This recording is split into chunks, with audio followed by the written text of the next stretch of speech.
workers associated with the Tungabhadra irrigation project staged a protest at Bengaluru's Freedom Park demanding job security, equal pay and social security benefits. The workers, who have been performing permanent nature of work for the past 25 to 30 years, have continued to work under the contract system. The protest was organized by the Tungabhadra Irrigation Workers Union affiliated with AICCTU, which demanded an end to the contract system and better working conditions for the workers. As the government representative, Karnataka's Minister Dr. Ajay Singh visited the protest site and assured that their demand will be taken to notice of Chief Minister D.K. Shivakumar and other concerned departments. Now, let us talk to the protesters and workers to hear their demands and concerns. ಇವಾಗ ನಮ್ಮ ಸರ್ಕಾರ ಇರೋದು ಬಡವರು, ರೈತರು, ಕಾರ್ಮಿಕರ ಪರವಾಗಿ ಇರತಕ್ಕಂಥ ನಮ್ಮ ಸರ್ಕಾರ. ಇವತ್ತು ಮಾನ್ಯ ಮುಖ್ಯಮಂತ್ರಿ ಅವರು ದೆಹಲಿಗೆ ಹೋಗಿದ್ದಾರೆ. ಅವರ ಪರವಾಗಿ ಮತ್ತು ನೀರಾವರಿ ಸಚಿವರ ಪರವಾಗಿ, ಬೃಹತ್ ನೀರಾವರಿ ಸಚಿವರ ಪರವಾಗಿ ನಾವು ಮತ್ತು ಸನ್ಮಾನ್ಯ ಬೋಸರಾಜು ಅವರು, ಬಸನಗೌಡ ತುರ್ವೆ ಅವಳು, ಬಸನಗೌಡ ಬಾದರ್ಲಿ ಅವರು ನಾವೆಲ್ಲರೂ ಬಂದಿದ್ದೀವಿ. ನಾವು ಯಾವಾಗಲೂ ಕೂಡ ರೈತರ ಪರವಾಗಿದ್ದೀವಿ, ರೈತರ ಜೊತೆಗಿದ್ದೀವಿ. ಯಾಕಂದರೆ ರೈತರಿಗೆ, ಕಾರ್ಮಿಕರಿಗೆ ಅವಕಾಶ ಮಾಡಿಕೊಟ್ಟಿರುವಂಥ ಸುಮಾರು 45,000 ಕಾರ್ಮಿಕರಿಗೆ ಇಡೀ ರಾಷ್ಟ್ರದಲ್ಲಿ ಯಾರಾದರೂ ಮಾಡಿದ್ದಾರೆ ಅಂದರೆ ಅದು ನಮ್ಮ ಕಾಂಗ್ರೆಸ್ ಸರ್ಕಾರ, ಸಿದ್ದರಾಮಯ್ಯ ಅವರ ಸರ್ಕಾರ.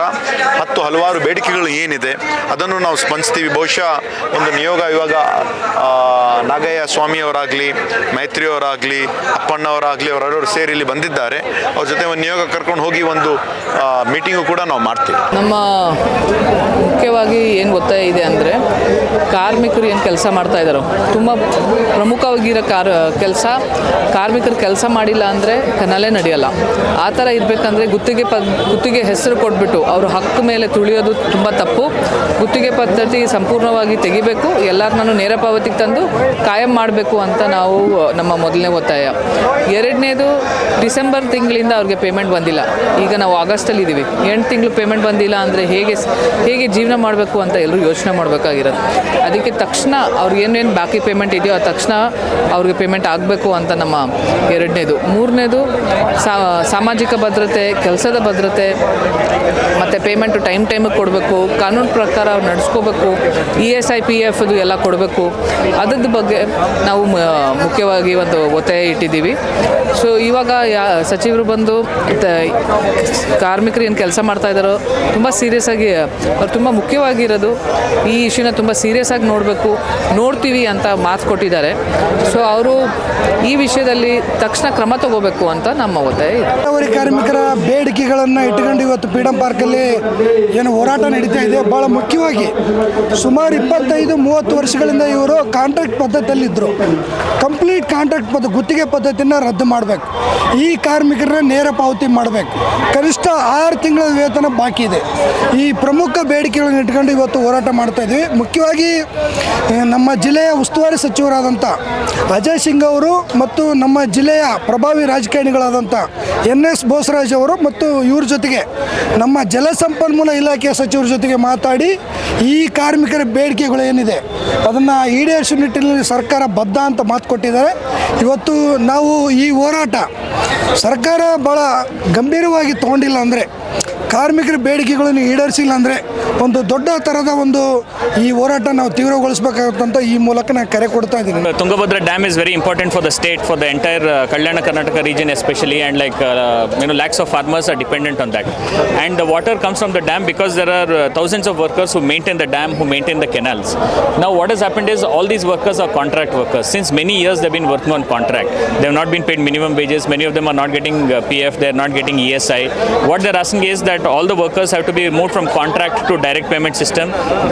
PF, ESI has to be paid, and also for the last 6 months they have not been paid. From January of 2026 they have not been paid. Now the government is also saying they'll be given work only 7 months of the year and not 12 months.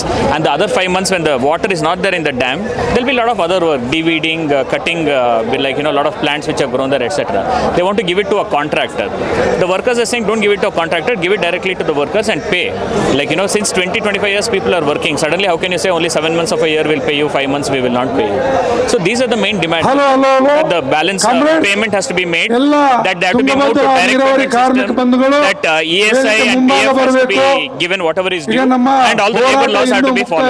ಮುಖ್ಯವಾಗಿ ಏನು ಹೇಳಿದ್ದಾರೆ, ಚಲುವರಾಯಸ್ವಾಮಿ ಅವರ ಗಮನಕ್ಕೆ ನಾವು ತರ್ತೀವಿ ಅಂತ ಹೇಳಿದ್ದಾರೆ, ಮತ್ತು ಅವರು ಮುಖ್ಯಮಂತ್ರಿ ಗಮನಕ್ಕೂ ತರ್ತೀವಿ ಅಂತ ಹೇಳಿದ್ದಾರೆ. ಮುಂಚೆನೂ ಇದು ನಡೆದಿದೆ.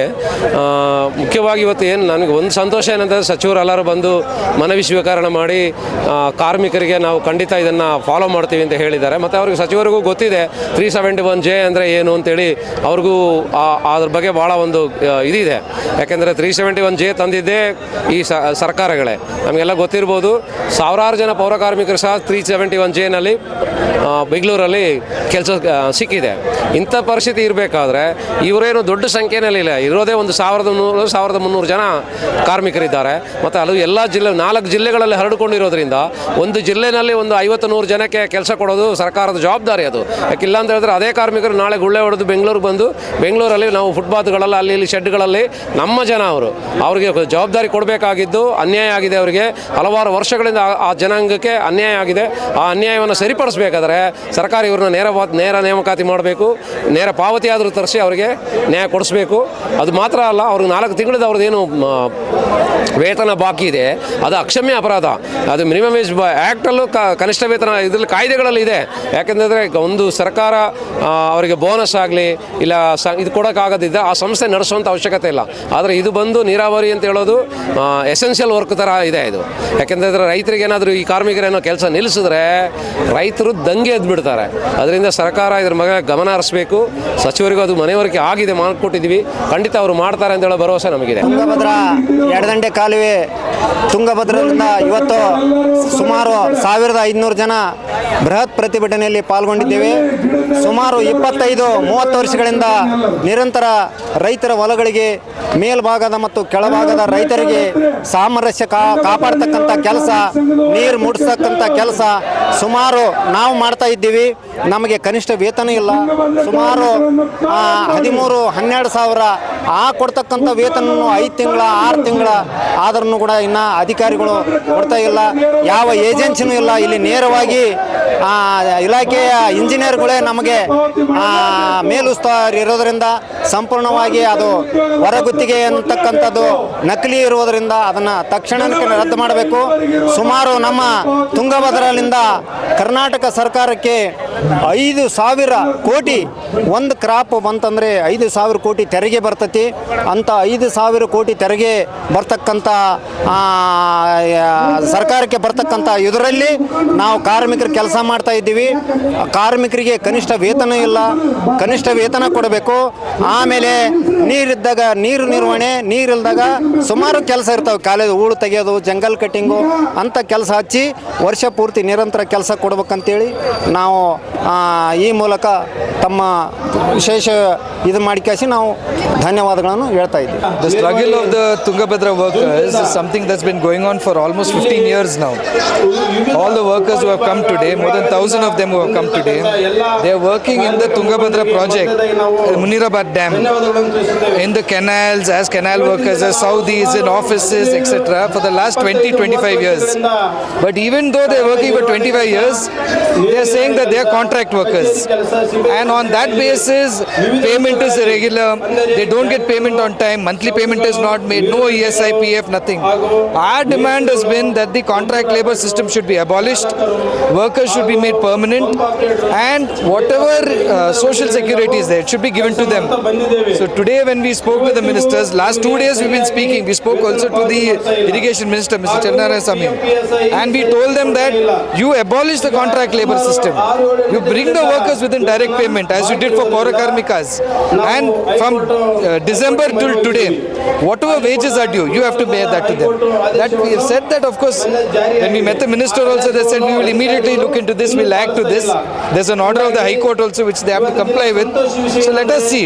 I am hopeful that whatever assurance they've given us today, they will organize that meeting and immediate payment will be made, and then steps will be taken towards making them permanent.